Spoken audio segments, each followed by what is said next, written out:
duty questions. 3. Why might the health and safety policy of two organizations, both undertaking similar work, be different? 4. What are the three key parts of a health and safety policy? 5. Who should sign the policy statement? 6. What health and safety responsibilities do all workers have? 7. What does a safety organization chart show? What circumstances might require a review of policy? Suggested answers. Why might the health and safety policy of two organizations, both undertaking similar work, be different? Health and safety policies may differ between organizations due to several factors. Organizational culture.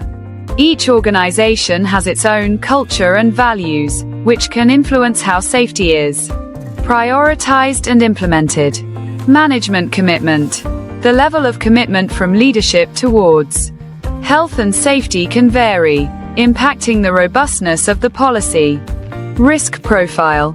Different organizations may face varying levels of risk based on their specific operations, workforce, and environment, prompting tailored policies.